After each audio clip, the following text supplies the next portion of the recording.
আসসালামু আলাইকুম। বর্তমানে আমরা আছি যে পোষ্যকোটার প্রতীকী কবর। এখানে আপনারা দেখতে পাচ্ছেন বাংলাদেশের ইতিহাসে প্রথম পোষ্যকোটার যে প্রতীকী কবর রাজশাহী বিশ্ববিদ্যালয়ের আমাদের সিনেট ভবনের পাশেই স্থাপিত, সাথে প্যারিসুটের পাশেই দেখতে পাচ্ছেন দেওয়া হয়েছে। একটু ঘুরে ঘুরে দেখাও কবরটা একটু।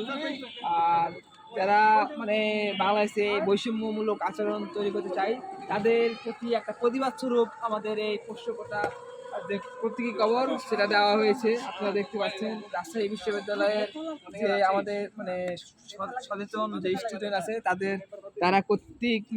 কর্তৃক এটা করা হয়েছে আর কি। আমাদের যে সালাউদ্দিন আমার ভাই তার উদ্যোগে এটা দেওয়া হয়েছে। আর এই কবরটির মাধ্যমে আমরা এটাই মানে জানাই যে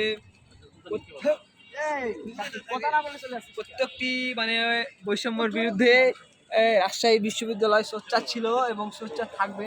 আপনারা দেখতে পাচ্ছেন যে আমরা এখানে এখন একটি স্যান্ডেল মেরে তার প্রতিবাদ জানাবো। দেখতে পাচ্ছেন যে আমাদের পোষ্যকোটার পক্ষের শক্তি হচ্ছে শক্তি। আমরা আবার বাড়ি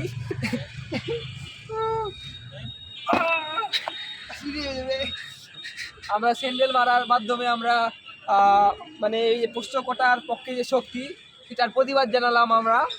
আর আশা করছি যে রাজশাহী বিশ্ববিদ্যালয়ের মতো বাংলাদেশে প্রত্যেকটা ক্ষেত্রে এভাবেই মানে বৈষম্যর বিরুদ্ধে প্রতিবাদ হবে এবং এবং দেখতে পাচ্ছি যে কবর রচনা করা হয়েছে পোষ্যকোটার রাজশাহী বিশ্ববিদ্যালয়ের, এবং এভাবে প্রত্যেকটা বৈষম্যের বিরুদ্ধে রাজশাহী বিশ্ববিদ্যালয় সোচ্চার থাকবে সবসময়। আসসালামু আলাইকুম।